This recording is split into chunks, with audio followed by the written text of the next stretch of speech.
This is Golden League. Welcome, welcome, welcome to game number 1 between StonePlease AoE and Kasva. Spawning in over on the east side of the map, playing as the French in the color blue. It is going to be Kasva. On the opposite side of the map, playing as the Rus in the color red with a red flag, and everything is beautiful, everything is symmetrical, the colors are perfect. It is going to be StonePlease AoE. But now we head into this point in the game where I guess this is where things start to get a little bit interesting, because we've already got an early mill coming out from Kasva at this point. So do we potentially see a bit of an early wheelbarrow come out right now? Is that going to be the case? Is it going to be the case? It's definitely a possibility. He's only got 2 fills on gold right now, though, so... Well, he's still chopping wood, though. Maybe it is going to be an early wheelbarrow. I think we've got ourselves an early wheelbarrow, ladies and gentlemen. You know what that means. If there's an early wheelbarrow in the chat, let it be known. That means that you get your wheelbarrows out. That means that you get your raid sirens out. You just alert everybody to the potential that there may be a wheelbarrow coming out. And look at that mill. He hasn't clicked it yet. Click the button. Click the button, Kasva. Earth to Kasva. Earth to Kasva. You are yet to research your wheelbarrow. You will need to research your wheelbarrow very shortly. He's not going for a wheelbarrow this game. This is a no wheelbarrow game. He is just, he is just, click the button, Kasva, what are you doing? He's teasing us. He knows about the emote. Click the button, Kasva. Why is he not, what is he doing, the madman? He's going for an early mill, but he forgets to drop the wheelbarrow down? What is going on here? It's a decoy. It's a decoy. The mill is a lie. The mill is a lie. Hold on a minute. There it is. There it is. Now we've got the wheelbarrow. All right, and the crowd goes, we need a button for, like, the crowd cheering right now for that. That is, like, that is where, oh, that is where you get excited. It comes in a little bit late, but it's better late than never. All right, well, let's talk a little bit about this matchup, Mitoe. Rus versus French. How do you mentioned earlier you'd prefer to be the French in this scenario. Do we have a double wheelbarrow alert coming off right now? Is it a double wheelbarrow alert coming off right now? StonePlease AoE, he's getting the wheelbarrow as well. 2 Dark Age wheelbarrows. Ooh, a little bit of miss macro, though. He hasn't brought any sheep back, and he's got some idle fills now, so not the best situation for him. This is an awkward spot I often find myself in as the Rus. Both players looking to fight up towards for this northern position here. Wolf got to be careful. You can see he's getting it down on low health. Going to let the town center be able to take it out. But yeah, we can see a lot of idle villagers in that position back towards the base there for StonePlease AoE. And this is something that happens a lot with the Rus, because your scouts are out on the map and they're killing hunts and they're grabbing up wolves.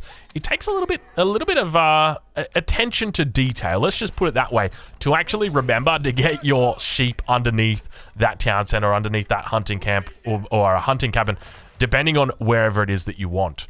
So, look, I'm not surprised to see StonePlease AoE going for that.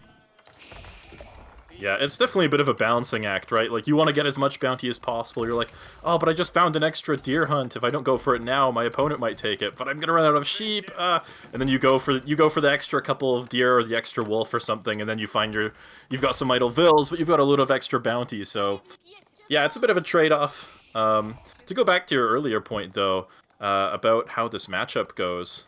We've got both players going up to the feudal age now. I guess, like, it depends a little bit on what Rus does, right? Like, if they're going to go for that early boar, like we're seeing right now, French might want to try and play a little bit more aggressively and try to punish the villagers being out on the map here. Maybe see if they can deny that wooden fortress, even if they're fast enough. Although, I think with Kasva going for... that was a nice little poke there from him, trying to finish off the vills. Yeah, you can see those villagers getting down very low health, 5 health on that one. Scout going to be moving over, going to be looking to finish it off. He's trying his best, but now all the villagers turning their attention towards that single scout. The villager manages to survive on 1 health. Second scout comes in, manages to get the stab. One of those villagers does go down. He manages to walk away with a couple of sheeps, and Kasva going to be very happy that he picks off an early villager in that situation. Yeah, and for anyone wondering why Kasva shot the boar in that situation to start it for his opponent, it's so that StonePlease didn't get to lure that to the the wood line, where he could build the wooden fortress next to the wood line and get that extra gold income. So instead, he's going to have to build the wooden fortress a little bit further away, and he's going to be missing out on a little bit of gold. Yeah, so now we can see that that the boar is going to be safely protected by this wooden fortress, but that is exactly right. Typically in this scenario, you'd want to make sure that your wooden fortress is right smack bang up against that wood line together with the hunting cabin. And then that way, as you mentioned, you're getting that passive gold coming through. But now a scout going to get taken out.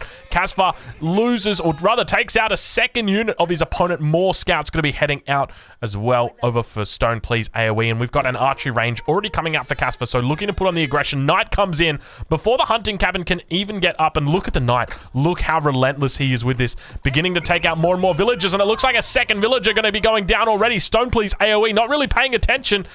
And now the Knight, just look at it. Just, oh, it's dominating. It's so strong. It's so damn. I want to be a Knight when I grow up.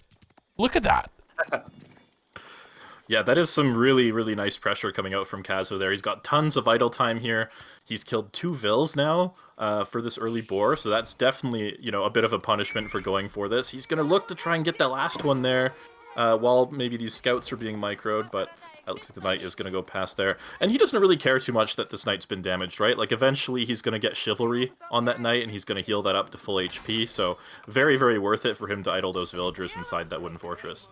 Yeah, and that's exactly right. The Chivalry is really what's going to be able to take that Knight and transfer that over from what looks to be a fair trade to just being a very one-sided trade, because now we've got 2 villagers that have been lost for our Rus player, and the Rus needs every villager that they can get, because remember that the French, as a civilization, gets to create its villagers faster than other civilizations, including the Rus. And now we see 2 more villagers making their way out towards the front. Those villagers are going to be replacing the villagers who have died before. So it's one of those scenarios where you don't actually tell the villagers what they're going to be doing or the reason why they're coming out. Like, why am I coming out to this board, John? Well, look, let's just say there was an incident before, and we'll leave it at that. But now, speaking of issues, it looks like Knight's going to be able to chase down a couple of these scouts here as well. Kasva looking like he is in dominant force at this point in time, Mitoe. Yeah, making very good use of these Knights right now.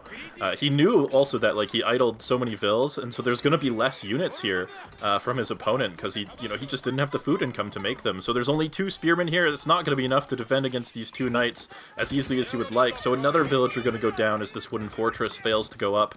He's got to be careful, though. Don't want to lose one of these Knights. Yeah, Knight's being very, very careful, but you can see how much health these guys have got on them, still managing to keep themselves alive in that scenario.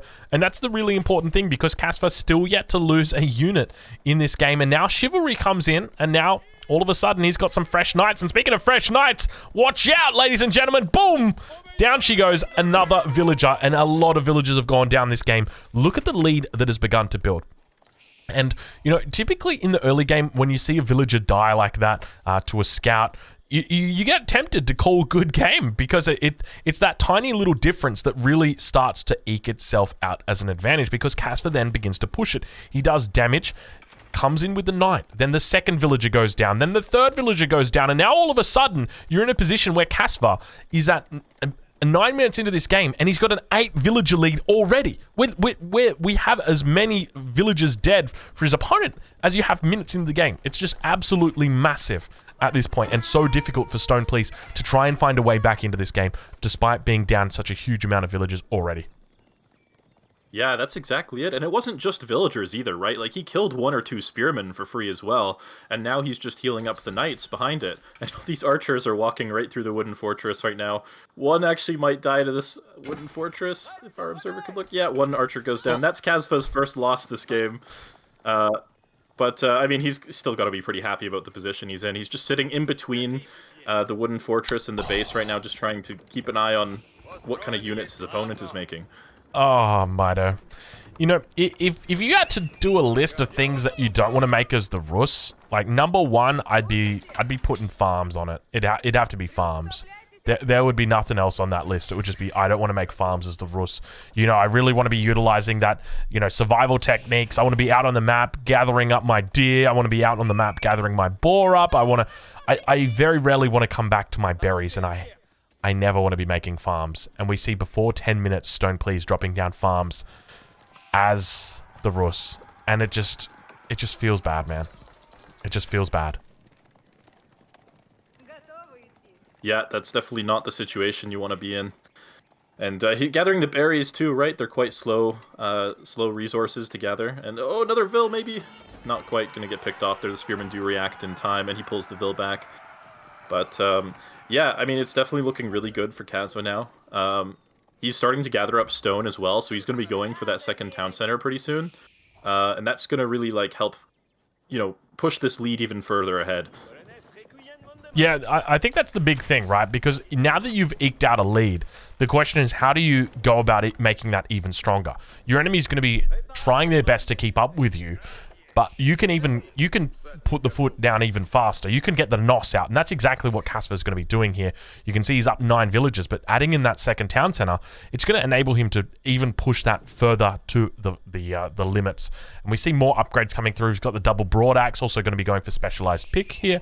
Could be dropping down a horticulture very, very soon. But you got to feel good about the composition that he's got. Going up against StonePlease AoE, we can see that StonePlease is going in for a more of an interesting composition. This is what you typically see out of like Chinese players. They love to do this, the double melee comp. It's where they go spearmen together with horsemen, and it's quite effective against the French player as long as you can have an advantage with regard to the mass. As long as you're fighting on an even playing field, you should be okay. But the difficult thing is that in this scenario, he's not going to be able to have that same mass that the French player's got, just simply because he doesn't have the same economy that he's got. Mm-hmm. And there's something else to consider, too, about the position StonePlease is in right now, and that's that boar is going to be running out probably pretty soon. And normally, if you have the boar next to the wood line, you can just build a wooden fortress there. But instead, they're going to have to run back home because the wooden fortress isn't going to be close enough to defend the villagers. And he's at a military deficit, so... Yeah, Kasva coming in just a little bit late to catch the Vils on the way home, but he is going to clean up that wooden fortress now, and yeah, this is a sad place to be as a Rus player.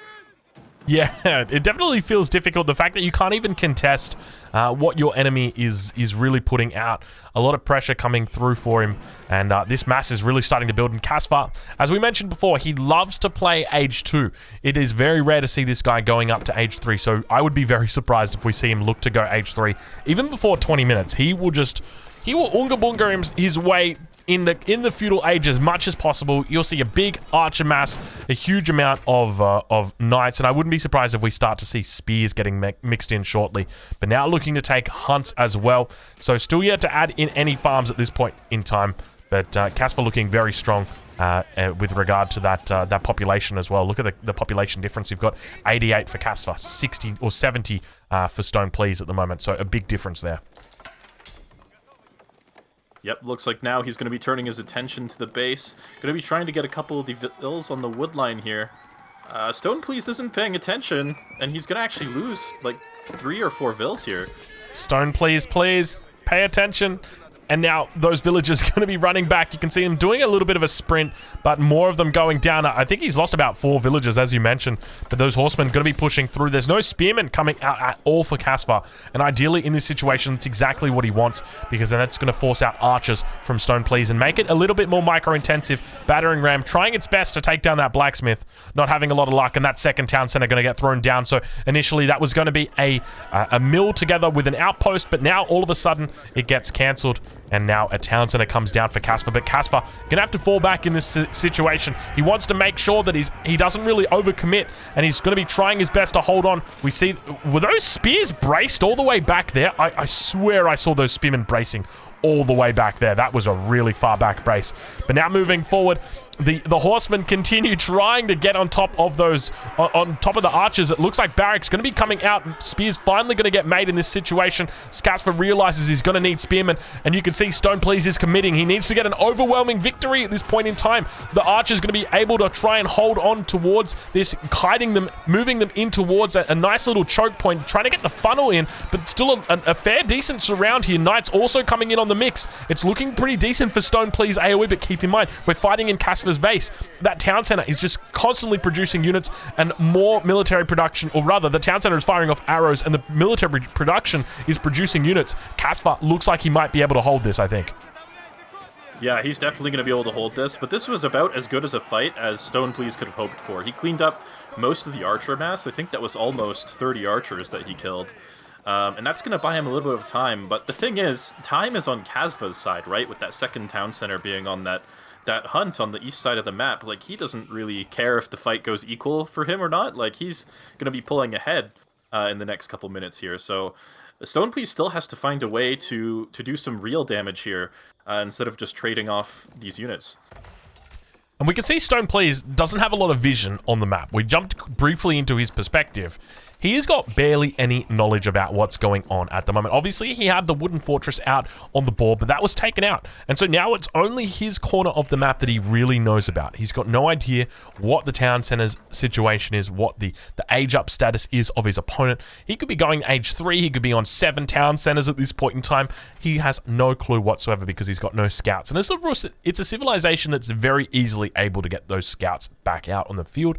You've got access to the hunting cabins, which are able to make it. And look at that, a third town center coming down from Kasva. So I wasn't really exaggerating when I said 7 town centers coming up, because that's the third one coming down for Kasva in the second age. He is going ham with this.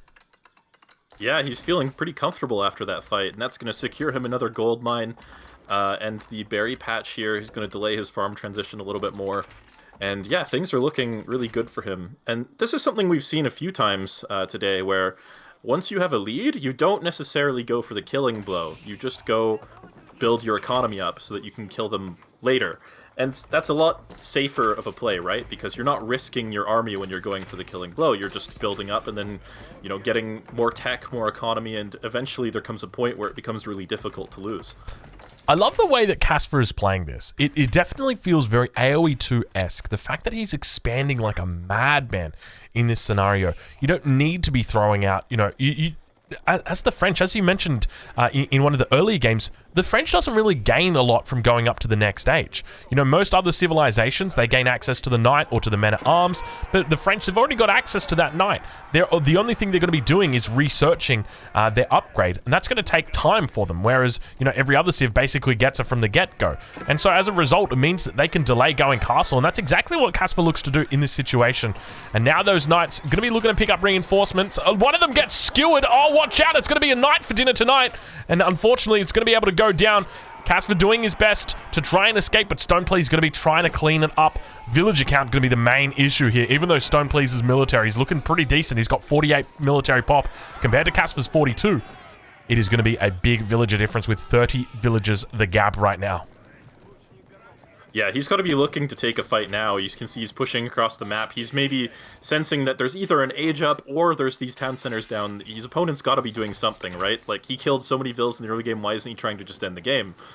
So he's got to try and take a fight now, and he's got to win decisively. And the Knight's almost getting sandwiched against the wood line. That would have been a good pick for him, but they do get out. And here we go. There could be a fight here. There's a lot of spearmen for Kasva now. Yeah, Kasva going to be trying to hold on. Look at the amount of spears that are coming in, though. There's just very little spears coming in from his opponent right now. Mitoe, this could be terrible here for Kasva. He really needs to win this fight. All of the No, you go, Mitoe. No, I was gonna say this is actually a very close fight. It's gonna go slightly the way of Kasva, it looks like, because of the closer reinforcements. But yeah, it looks like it is gonna go the way of Kasva. Just barely.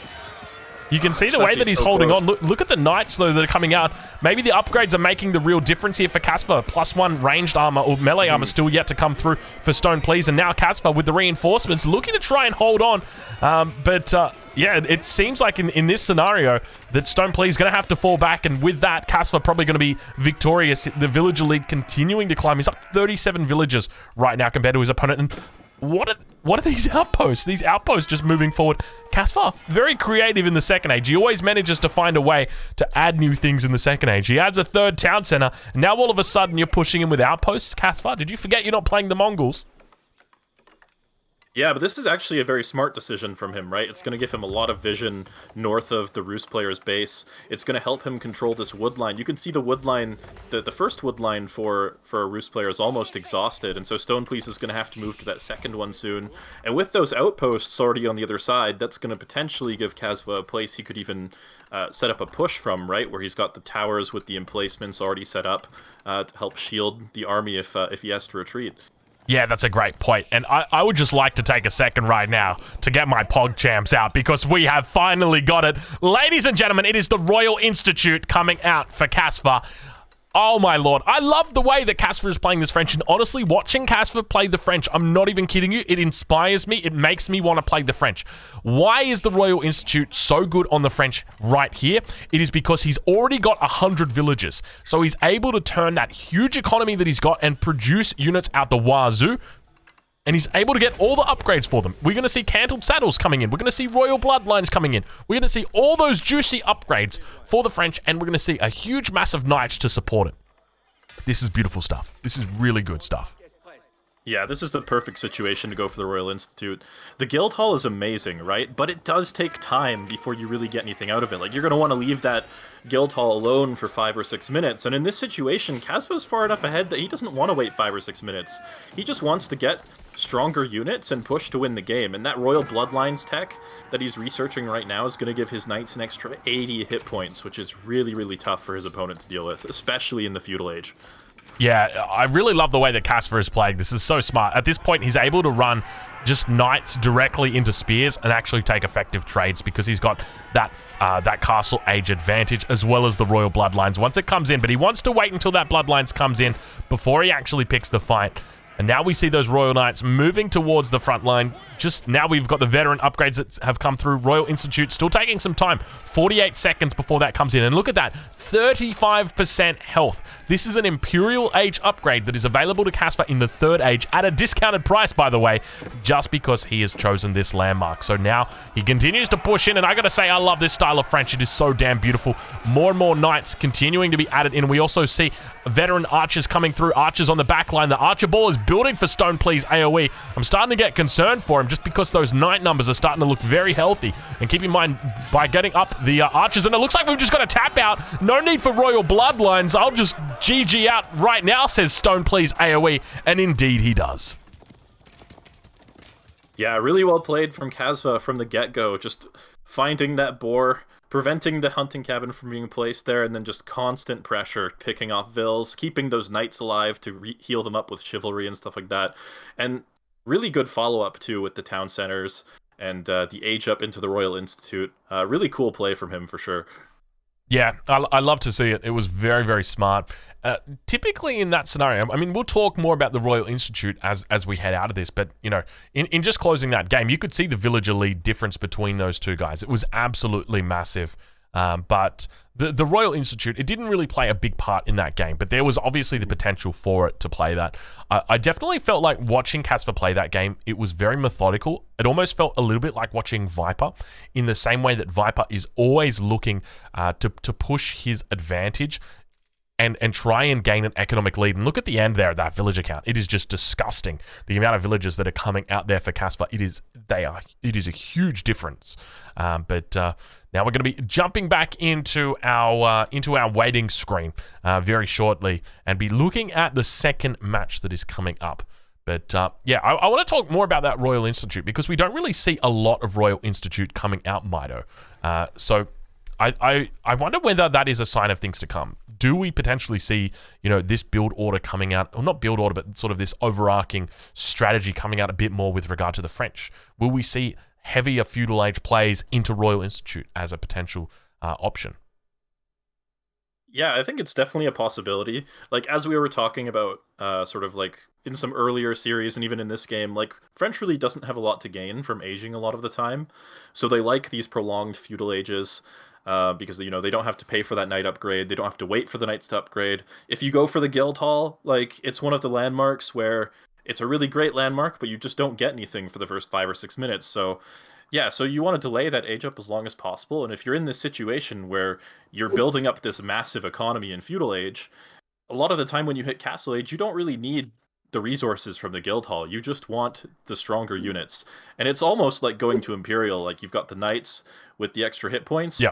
And the extra damage from the charge. They're almost like elite knights at that point. And that can be like an absolutely devastating timing. Yeah, it is something that I suspect we'll continue to see, especially one of the big things that I want to see, especially in that scenario is where players look to go up towards, 19 or 20 knights, go up with a Royal Institute, then get the upgrade, and then immediately fight. It's, as you mentioned, it's like fighting with elite Royal Knights right as you hit the castle age, so it's kind of crazy. But speaking of crazy, take a look at this next matchup that we have got. Game number 2. We're going to see Chinese up against the Delhi Sultanate on Hill and Dale. So it is indeed going to be the Chinese versus Delhi. I think we theorized, we talked about the possible matchups and suspected this was going to be the way that it would go. How do you feel about this matchup on this map? Yeah, I think this is a very interesting matchup. We talked about it a little bit. China loves to get to that late game. They can boom very quickly. It's very safe on Hill and Dale with the extra gold mine and the cliffs that can easily be walled, especially with China being able to build the walls very fast. But Delhi is one of those civs that have like a very strong mid-game timing, where they have, all the free techs are starting to finish. They can pick up all those relics very quickly if you're too greedy with China. You're not going to be able to contest those as much. And then you can grab those sacred sites, you can start walling the map with your infantry, and you can just push at the same time. You've got this big relic and sacred site fueled economy behind you, with the sacred victory going at the same time. But if you do manage to get to the late game with China, Delhi, of course, they struggle in early Imperial. They've got to build all those extra scholars to get those very slow technologies. And China's got some of the best units in the late game, when they've got like things like the bombard with the extra attack speed and range, hand cannoneers with those extra range as well, and just stuff like that is just really strong for China. So it'll be interesting to see how it goes. I'm going to give Delhi the edge for sure in the early stages of the game, but maybe Kasva has something up his sleeve with the Chinese here. Yeah, I've seen this matchup once before on this map, and I'll give you a little hint. You can expect to see a Barbican on a sacred site, and it'll almost be thrown away. That's typically the way that it works. That I can't remember who was playing the game or who was playing the Chinese at the time, but it was a very unfortunate spawn for the Delhi because 2 of the sacred sites spawned right next to each other. And so the Chinese player just put their Barbican between both of them and stopped the Barbican from being taken, or stopped the sacred sites from being taken until like maybe the 11th minute, the 12th minute, which is pretty damn late because Delhi typically wants to be taking those sacred sites about 7:30, 8 minutes at the latest. It was Beastie Cutie. Okay, thank you very much, Chatty. Thank you very much, Chatty. Thank you, Chatty. So Beastie Cutie doing it. So yeah, Beastie Cutie obviously a pioneer for a lot of interesting strategies, but I'm curious to see what direction Kasva looks to go with the Chinese, because one of the things to note is, as we saw in that last game, he is orientated around a feudal age style of play. So do we expect to potentially even see him go for like a 2 TC Song Dynasty, booms in the base, and then at the same time plays Choku Nu, because Choku Nu very effective against the Delhi. The Delhi are obviously going to be having that +1 armor upgrade, but they've got no real way to deal with Choku Nu until they get up to the next age and look to try and get men at arms. So maybe we don't even see 2 TC. I wouldn't be surprised if we saw one TC Song Dynasty into Choku Nu here from Kasva. He seems like the kind of guy who could do something like that. Yeah, that's definitely the other option for China. With those Zhuge Nu, they can really put on a lot of pressure against Delhi, where, as you said, like they don't have a good answer to them in the feudal age. They kind of have to go Castle Age if China's going to mass a lot of Zhuge Nu. Yeah, that's definitely a good point. It'll be interesting to see where he chooses to place that Barbican, as you mentioned, whether it is going to be aggressively or it is going to be, at home just defending one of those choke points. So yeah, we'll have to wait. We'll have to wait and see what he chooses. Lots of options available to him here, and it's going to be up to the Delhi player to really scout that out and pick the right path to try and punish it. Well, we're going to be jumping into game number 2 very, very shortly. So, fellas, don't go anywhere. If you haven't grabbed a drink already, then what have you been doing? Let's go, Mitoe. We vanish, and now, all of a sudden, we begin to witness the greatest matchup of all time, of course, on Hill and Dale. Ladies and gentlemen, welcome to game number 2 in this series between StonePlease AoE and Kasva. Spawning in on the southeast side of the map, playing as the Chinese. In the color blue, it is Kasva. On the opposite side of the map, playing as the Delhi Sultanate in the color red, it is StonePlease AoE. And we've already got a wheelbarrow alert coming off, but it's only for the Delhi, so don't be alarmed. I feel like when a wheelbarrow alert goes off, the deli should be exempt from that. You know, if you see an early wheelbarrow from the deli, that's like, they made a mill. Like, congratulations, there's your wheelbarrow. Other than that, there's no other real alerts that need to be going off at this stage. Kasva looking to be playing it very, very traditionally as the Chinese.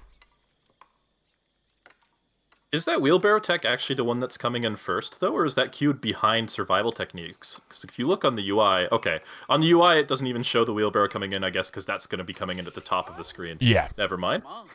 Yeah, it can be a little bit confusing sometimes, but yeah, it does seem to be the way. And now Kasva going to be heading over to gold, doing the nice little town center drop trick that Don Artie pioneered over there. I'm not sure if you saw that one, Mitoe. Have you seen this? Obviously, in Age of Empires 3, town center popping is a very, it's a very widespread mechanic. But in Age of Empires 4, it's a little bit different. It feels a little bit clunkier to do because the responsiveness of the villagers have got, how do you say? They've got like a little animation that they do whenever they go into a town center that makes them feel a bit clunkier. Do you use the TC pop much in AoE 4? Yeah, I love that trick. When people first discovered it, when the game came out, I started using it all the time, and I still use it all the time now. So, yeah, I love that trick for sure.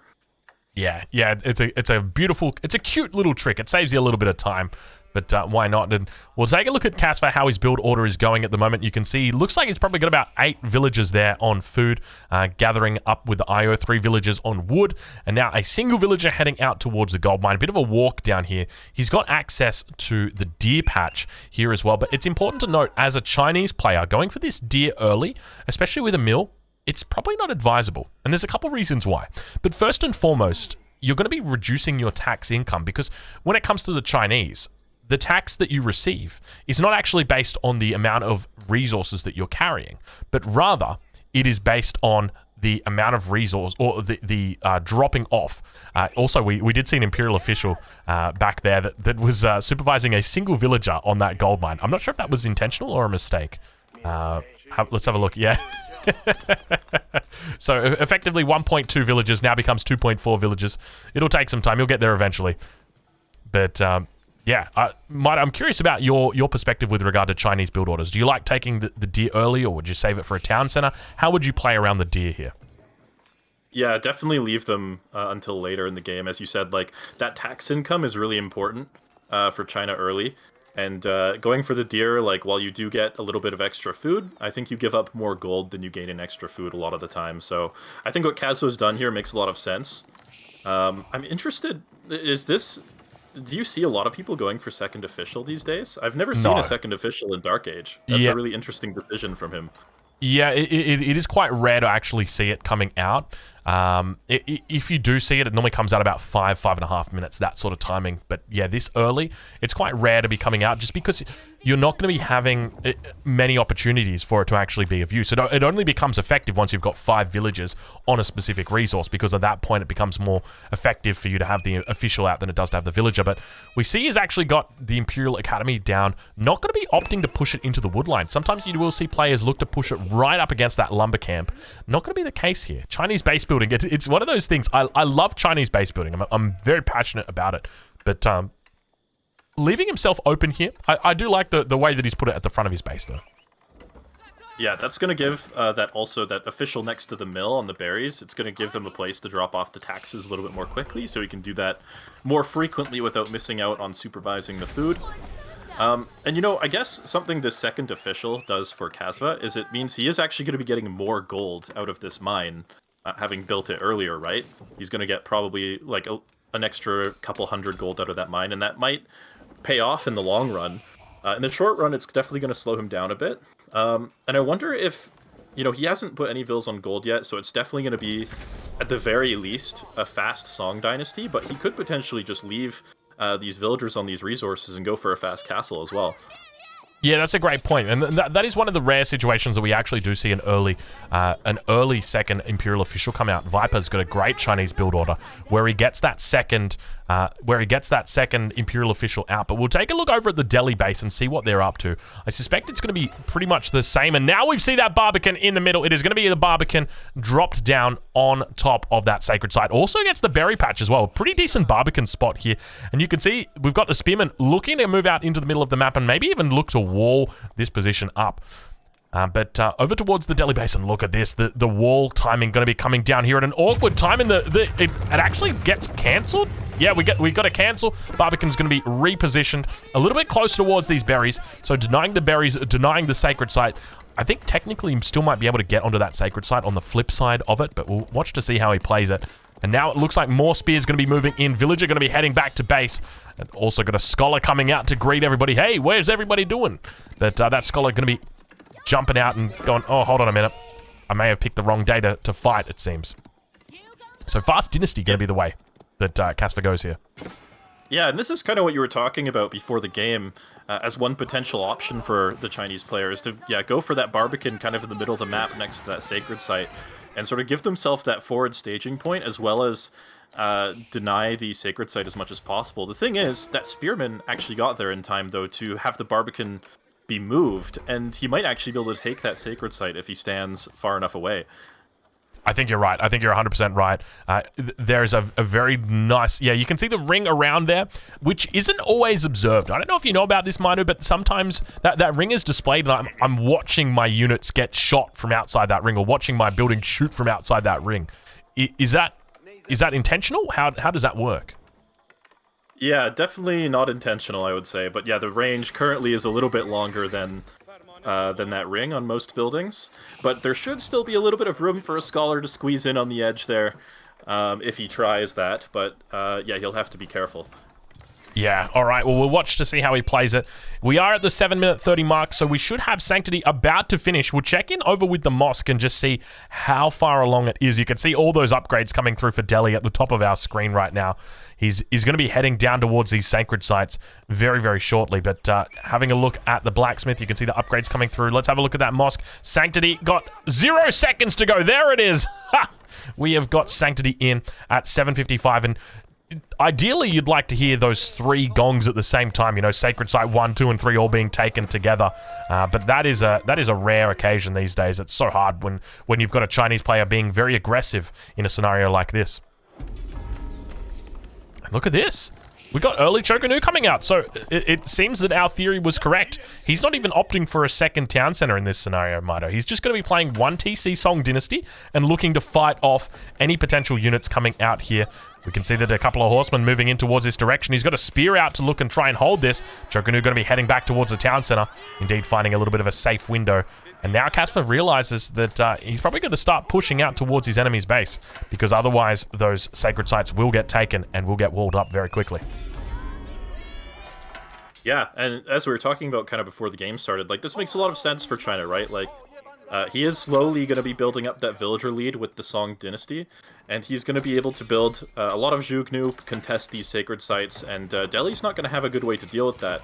That being said, his military mass is a little bit lacking at the moment. Looks like it's enough to scare StonePlease away at the moment, and he is actually going to be starting to contest this sacred site.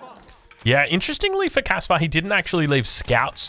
One of the things that we will see players do is look to put scouts on each of the sacred sites that are a bit further away. That way that when a scholar inevitably moves out towards that position, that the scholar is going to... What happened there? Did you see that? The wolf just dropped aggro completely. I'm not sure exactly what happened there. I think he might have got scared off by the scouts.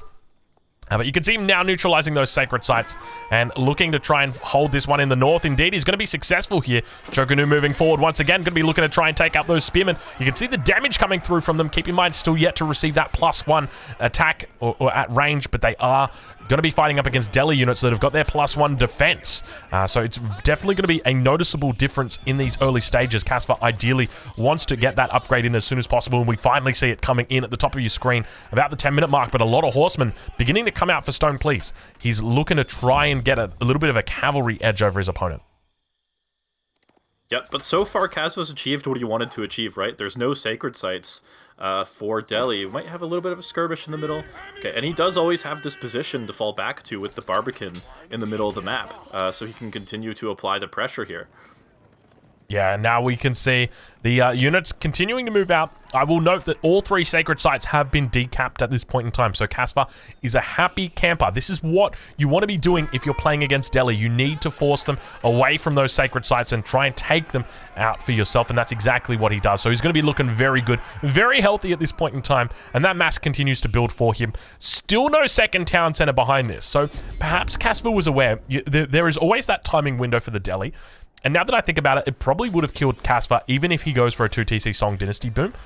If his enemy takes 3 sacred sites, goes castle, and starts to do an elephant push, I don't think China's really got an appropriate response to that. It's so difficult to deal with that as a Chinese player in the early castle age. And as a result, you can see why Kasva has opted for an age 2 play here. And he's really sticking to it at this point as he continues to push out with this mass of Chokunu and Spearmen. Yeah, he really wants to keep this game in Feudal Age as much as possible. The spears are cut off from the Zhuknu on the gold mine, though. This could be an opportunity for StonePlease. And indeed, he spots that opportunity. He looks to come in. He's going to surround the Chokunu at this point in time. Chokunu completely undefended. The Spearman just going to be looking to try and get in on the archers of his opponent, but a little bit of a misplay right now for Kasva as all the Chokunu go down. Only a handful of them left at this point. He's going to try and make his way back around. StonePlease finding his way through this army, but all of a sudden, Kasva's military has found a way. Wasn't enough archers here for his opponent, and Kasva all of a sudden looking a little bit better, but still that cavalry is just overwhelming at this point in time. 11 horsemen coming out for him, and he's going to try and overwhelm this army, and indeed he does. And with that, it means that the sacred sites are all of a sudden going to open up for him, and he may be able to take out all 3 of these sacred sites.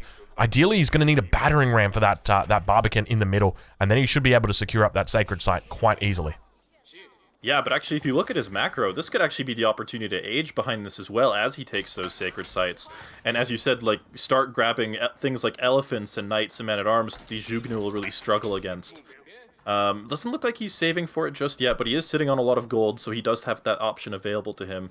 But yeah, that positioning for Kasva was definitely a big blunder for him, and now he does still have a villager lead, but it's going to be tough for him to get back into a winning position in this feudal age. Yeah, we can see the upgrades are starting to come through for him as well. Keep in mind, if you're playing against the Delhi, you're going to be very cognizant of the fact that they have got their upgrades. So you're going to need to match them if you want to stay up to them or stay up with them in economy. But now we see a couple of farms getting added in by under Kasva's base, but he's going to be trying to deal with this raid. Villagers on the woodline going to have to fall back towards that village and keep themselves safe. 7 of them going to be popping out and heading back towards that position, and now releasing the villagers back out towards the woodline. You can see he's struggling a little bit there with his wood income as those units come into his base. He's stacking up 800 gold at this point in time, so could be thinking about an age up. Could just be looking to invest a little bit more in upgrades. I'd love to see whether he's picked up his Imperial Official upgrade just yet. We'll take a look at his Imperial Academy as the sacred sites do get captured up. So that's going to be the second sacred site, or rather the first sacred site. But no, Imperial Examination's not yet picked up for Kasva.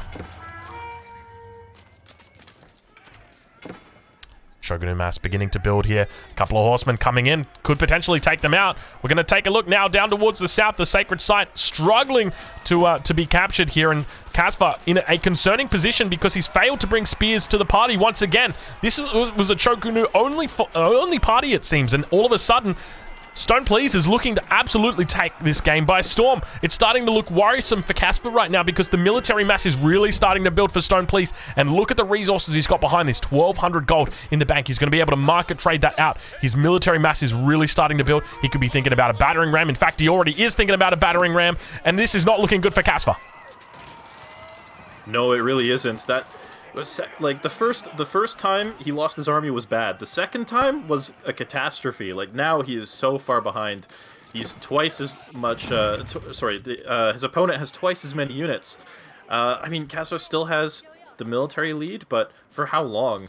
Kasva still has the villager lead, but for how long? I mean, with this military advantage, StonePlease could be looking to, convert this into 3 sacred sites, which would help make up for the difference, and then maybe push to kill some villagers.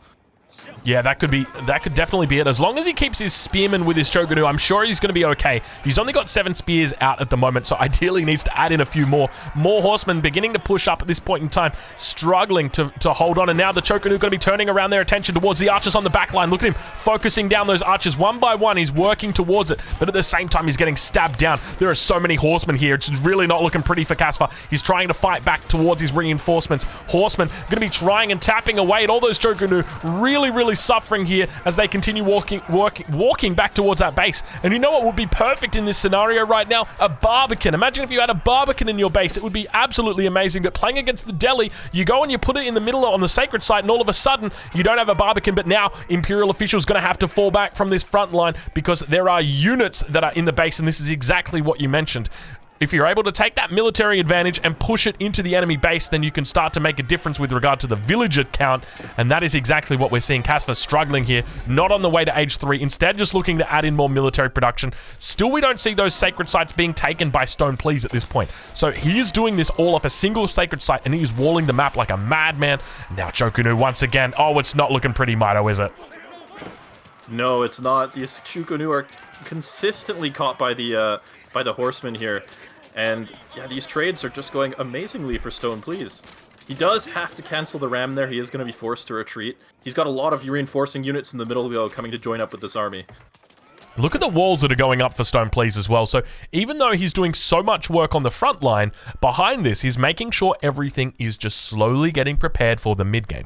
That's where his push is going to be coming out. And you can see he might even be thinking about going up to the next stage. His macro indicates that he might be thinking about it. He's got plenty of food that is stacked up here. He can be making more units, chucking them in queue, but still avoids doing it. And now we see villagers, unfortunately, going to be moving on to greener pastures as that gold mine has been soaked up.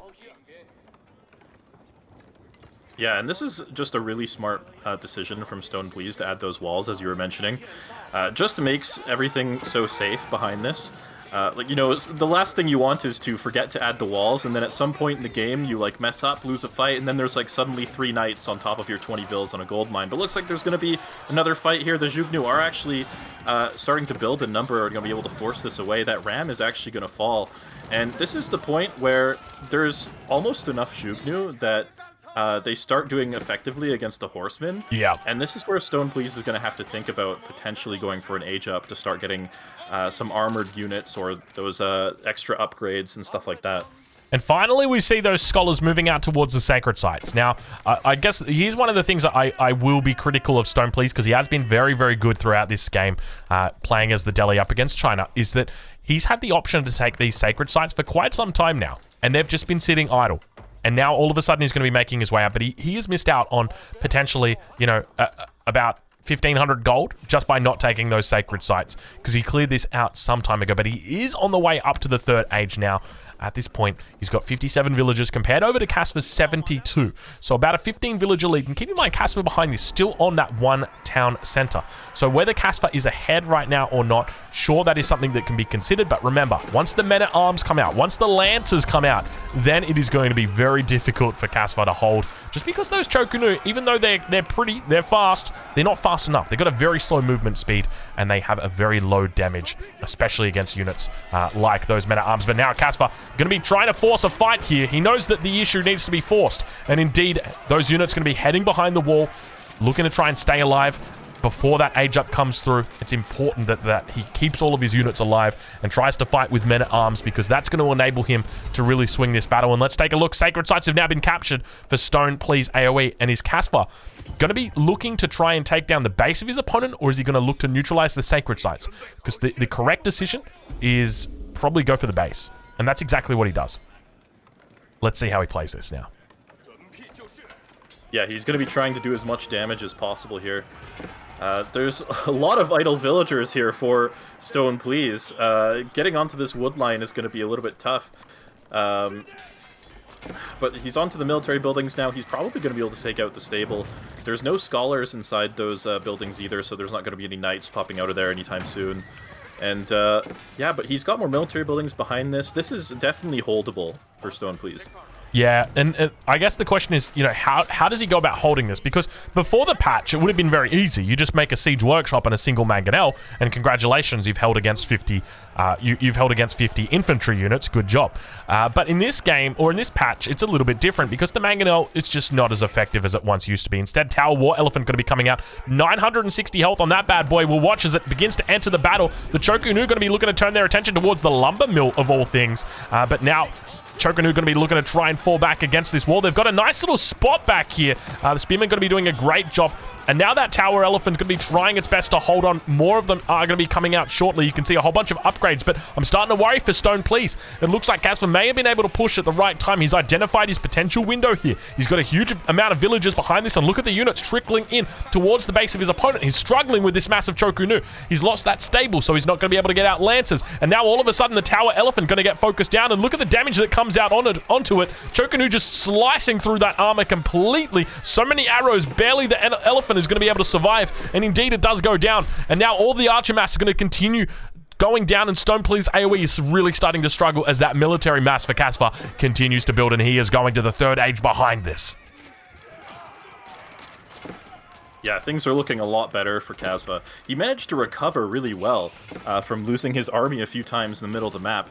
And I think a lot of that comes down to the strength of the Imperial officials, giving you those extra 20% resources inside your base when you're supervising. Like, if you look at where all of Kasva's villagers are, they've been out on the map trying to gather these berries and these hunts in the far reaches, or the far corners.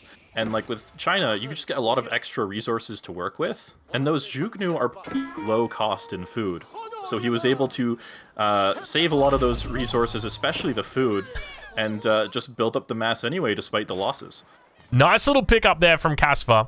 Relic was attempted to have been taken there by StonePlease AoE, but Kasva says not today and stabs him in the back with a couple of daggers. But Relic's closer to the base, yet to be picked up. But keep in mind, StonePlease not only up to Castle Age earlier, but does have the Scholars out on the map. And very interesting position coming out from Kasva with that landmark in the middle of the map. A single clock tower just stands steadfast, ready to produce units in a forward location. How do you feel about forward clock towers, Mitoe? When you can do it, it's pretty good. Getting those siege weapons sooner can definitely help, and the tempo is on Kasva's side right now. He wants to be pushing as fast as possible and just keep up the pressure, keep StonePlease on his toes, and this forward clock tower is definitely going to do that. Yeah, but now we start to see a bit of a stone wall coming up on this this south side of the base here for StonePlease, but I'm starting to see a concerning development, and that is that StonePlease is going for a large, and I'm talking large, amount of elephants. Look at the elephant numbers that are starting to come out, and this is something that I learned from Salami. When I started playing the Delhi, he's like, all right, here's the tip. Your dream army composition is like Tower War Elephants, or Tower Elephants as they are now known, and just like archers and spearmen to support them, and that's it. And you're just looking to keep those bad boys alive, because the damage on these, the damage per second is massive. If you can keep these things alive, they are just going to be putting out so much DPS. I think, if I remember correctly, he said it's the equivalent to 5 men-at-arms. That is how much damage these guys are doing. So keep them alive, and they are just non-stop taking units out. So let's look to see how StonePlease does. These guys look a little bit exposed at the moment as he continues to push through the map. Yeah, and there's a couple more strengths to the elephants as well, right? Because they have such a high health pool and because you have so many scholars, like if you can save one elephant at low hit points, that's basically 1,000 resources that you get for free. On top of that, with such a high health pool, it makes it like you don't really need a lot of siege, right? Because as you siege a building, these units aren't going to be dying. But it looks like he's pushing in here. He's taking out a lot of units or reinforcements here in the middle of the map. This is a really great trade for StonePlease with the Tower Elephants. Has yet to lose a unit. But they are pretty slow. It's possible that the Spearmen are going to catch up here, but I think there's just too much damage from the Tower Elephants. Yeah, and this is it. They just continue to kite away. Look at that. No. Elephants, turn around. Turn around, elephants. That's a lot of Chokunu. You do not want to fight that. Just keep running, friends. Keep running. And you can see that he's focusing down that single elephant. Look at the damage that's coming out. But as they continue to kite away, the Chokunu are going to be trying to catch up. But now, once again, he drops with the micro. He just needs to be running away. He's letting all of these shots come in. 2 Tower War Elephants going to be going down here. And now, all of a sudden, reinforcements elephants do make their way in, as long as he keeps kiting, he's going to be A-okay. You can see him speeding up that position there, doing a pretty decent job of it as well, managing to keep 5 elephants alive right now. So looking a little bit better, a little bit healthier in this scenario, but Chokanu continuing to focus down. I think they're focusing that one on the front, trying its best. It's going to be the first one through the gate. The question is whether it's able to survive, and indeed it looks like it does. So as you mentioned, if he can keep it alive, he can heal it up, and then he can get a very nice reward in that regard, because it's going to mean, is that crossbows coming out? Oh my god, Kasva's making crossbows against the elephants. Oh, this is the #1 mistake against elephants, Mitoe. A lot of people don't realize these tower elephants, they're not actually armored. They are unarmored. And as a result, they are not considered heavy units. They don't get counted by crossbows, even though you'd think that they would. Yeah, you're right. They only have the ranged armor and no melee armor. And as a result, they don't have the armored tag. And yeah, I mean, these ranged elephants, you can think of them as anti-ranged units. So they're actually quite effective against the crossbows. That being said, if he does choose to add any melee or any knights or anything like that, the crossbows will be effective there. And the crossbows are more effective than something like an archer, because they do cut through the high pierce armor of the elephant a little bit. But yeah, as you said, like, the Zhugnu seem to be doing pretty well against the elephant, so it would definitely make sense to continue doing that. Yeah, a smart move from him. But now up towards the north, we see a battle beginning to unfold over the wood lines. And this is going to be a continual progression of the meta on this map. Players fighting over wood lines. And you can see, unfortunately, StonePlease has been a bit unfortunate. Kasva's got 1, 2, 3, 4 wood lines down to the south of his base, 1 to the north, whereas for StonePlease, he's kind of come up a little bit short. He's got 1 wood line towards the north, and Kasva's identified that. We see a keep dropped, and we see 2 outposts that are dropped, and this wood line has gone completely idle for StonePlease. Yeah, and look at the healing here with the scholars. That's so much value on these elephants he's getting from healing them. And yeah, this is going to be tough to deal with. Kasva's going to need a lot of spearmen to try and deal with this, but I don't even think he's really training a whole lot. Yeah, we don't see... Actually, look at a decent number of them, and they actually might do quite well here. As long as he's able to kite back, he's going to be okay, because you can see even the ones at the front are firing off their arrows back towards the mass, and he's trying his best to come through, but just so much damage just going off into the forces. Scholar's going to be turning around, still yet to grab their herbal medicine. Keep that in mind. But now those spearmen are going to keep chasing away, and this is what we were talking about a bit earlier. You need to support, ideally you want to support these tower war elephants with archers, with spears, just a little bit of a mass, but now all of a sudden Kasva's starting to struggle. You can see all of those units going to be going down, and he falls back once again. So I've just received word from the admin that herbal medicine is still technically banned from the tournament, so players not able to research it, even though it got moved to the 3rd age. So I don't know how I feel about that. I guess that's something that we can talk about, think about. Do we hear? Was that an age up coming through right there? I heard some sort of loud noise, mate. I'm not sure if you heard that as well. I didn't. I don't know what that would have been, but looks like there's going to be an attempt at a forward keep here, but that's going to get cancelled immediately as a couple elephants go down and the nest of bees look to take out those villagers, and it's going to get placed a little bit more safely. But yeah, like, these trades are actually going really well for Kasva right now. Yeah, I doubt this keep is going to get up. You can see those villagers having to hightail it out of there. And indeed, every single time we get back up onto this hill, you can see that StonePlease is just able to repel off these forces. And now that keep is going to be trying to go up. 3 nest of bees coming out. Is that the direction that Kasva looks to go? I can just, in my left ear is being overwhelmed by elephants right now, just groaning and moaning coming out from these elephants. I'm gonna request a separate volume slider for these elephants, just so that I can turn that up to 100, because that is not loud enough. It needs to keep going. They are quite noisy indeed, especially when you have so many of them. I don't know that the nest of bees are really the right decision here from Kasva. It's really cutting into his other units, and like the nest of bees are good against massed numbers of units, but not against like big bulky units like the elephants.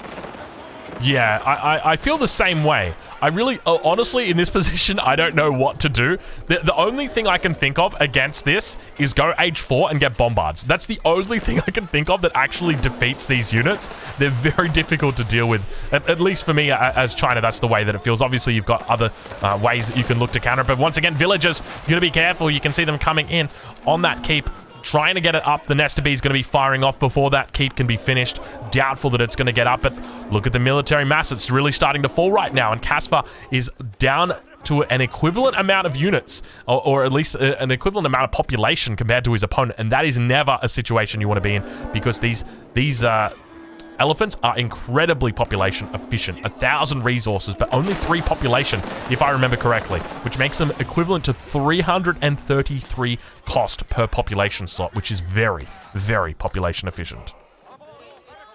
Yeah, he's done a great job of just walking in here and making sure that, like, his elephants are doing maximum damage and just walking out at the same time whenever Kasva tries to go in. And, yeah, he's just trading super well now, especially as the numbers get lower for Kasva. These trades just start going even better. They start snowballing for StonePlease. But Kasva, he just really wants to keep these 2 landmarks alive in the middle. He really can't afford to just give them up so easily. Now some villagers moving out. It looks like we've got ourselves another keep coming down. Wait, I'm trying to see who's building the keep. Oh, is that that's an outpost? There's an outpost. What? Is that outpost inside the keep? Hold on a minute. Look how close those are. Did they go down in the exact same frame? What the heck? I'm pretty confident. What? Look at that. Looks like it's overlapping. It's overlapping. Oh my, I've never seen that before. That is actually insane. I'm surprised the game hasn't crashed right now. Those 2 buildings are overlapping right now. They went down in the exact same frame. Holy moly. Mitoe, any comments?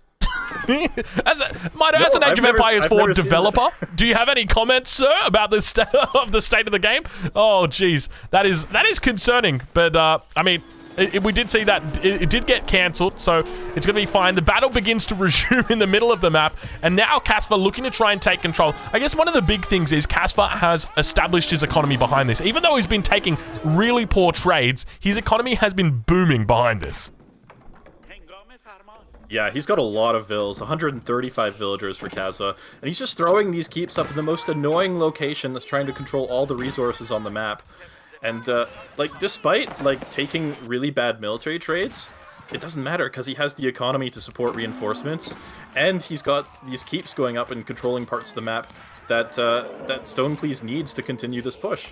Yeah, now we see him beginning to move out. Sprinkled in placement's probably not a bad choice against these elephants. They'd at least stop a lot of that damage. But now we see that second town center has been working overtime for Kasva. He's also added in a granary. Let's actually, can we take a look at the base of Kasva?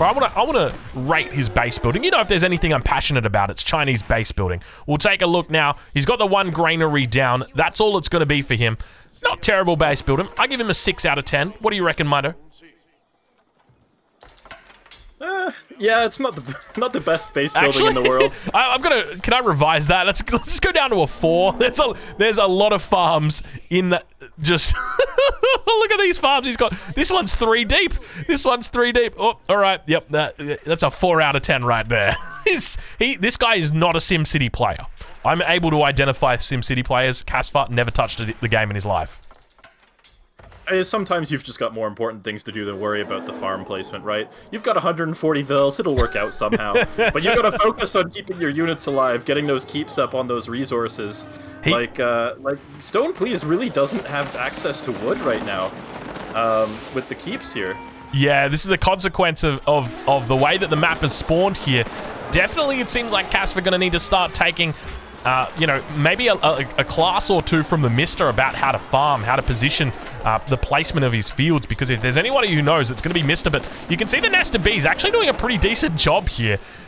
The big thing for me is that, that these Nesta Bees, they're such a threat. And to take out these Nesta Bees, you're going to have to commit close to them with the elephants. So, as a result, we now see StonePlease going for a sprinkled. He realizes, well, I can't actually take out these Nesta Bees, and even though they don't do a lot of damage to me, they're still doing damage to me, and I got to get rid of them. And so he looks to go into sprinkleds. Also, we see a trebuchet, so he's going to be working down on that position.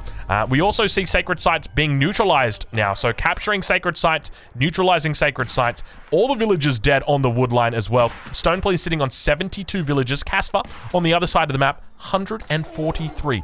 He's literally 1 villager off doubling his villager count of the enemy. So that is impressive stuff coming out from him. Going to be dropping down this Spirit Way. He's done a great job of getting out onto the map, and now Imperial Age has begun for Kasva. 34 minutes into the game, and we continue to see the game evolve as the Nest of Bees looking to look steadfast. Upgrade's going to be coming through. We see Elite Spearmen coming through. What kind of composition are you thinking about once you get to the Imperial Age with China, Mitoe? What's your go-to? Oh, you definitely want some bombards against these elephants. As I think you mentioned earlier, the high base damage is just going to help you cut through the high health of those elephants super well. And look at those elephants just dying to the spearmen now and those keeps. One other thing you know about China is that, you know, their keeps, they have quite high base damage compared to a regular keep, and that helps them against the high armor of these elephants here. And they are just melting right now.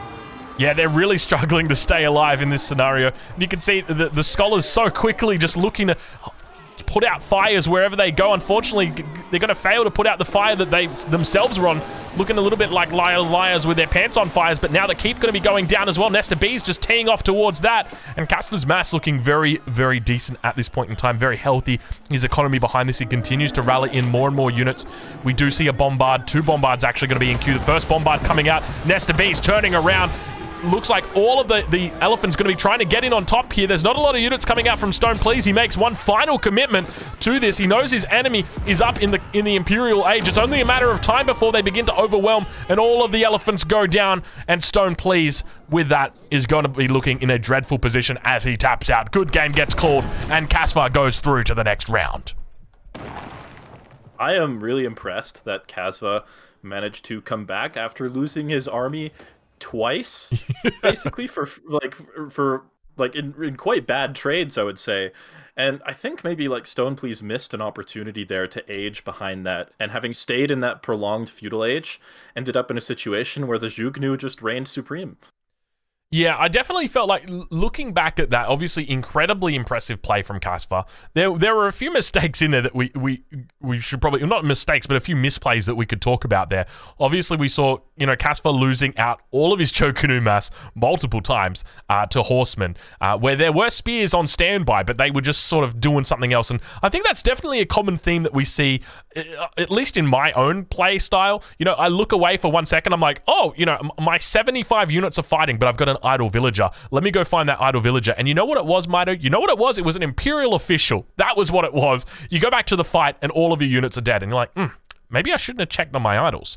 And I suspect that may have happened for Kasva. The other big thing was StonePlease not looking to take those sacred sites early.